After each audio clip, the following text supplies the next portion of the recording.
कल हमने एक बात कही थी कि मरते समय जिसका ये ध्यान करते, जिसका याद करते मरोगे, वो ही बन जाओगे। अब मरते समय किसका ध्यान कर रहे थे ये? हिरण का। तो हिरण का ध्यान करते करते मरे तो अगले जन्म में हिरण बन गए। अच्छा, इनका तो हिरण में प्रेम था तो हिरण बने। हम लोगों का प्रेम तो जाने कहां कहां फंसा हुआ है।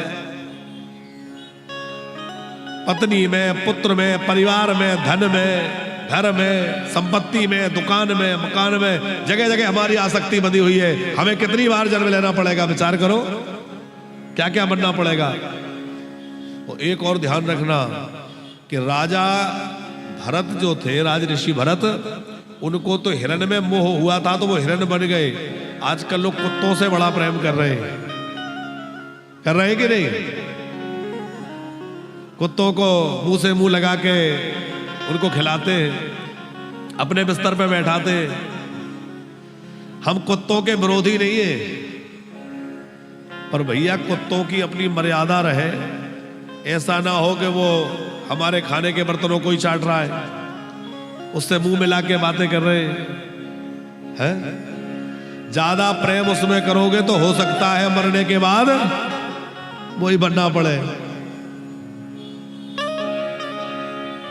विष्णुदेव जी, उड़िया बाबा बड़े सिद्ध महापुरुष हुए हमारे वृंदावन में। उड़िया बाबा, तो उड़िया बाबा एक बार किसी वैष्णव के घर गए।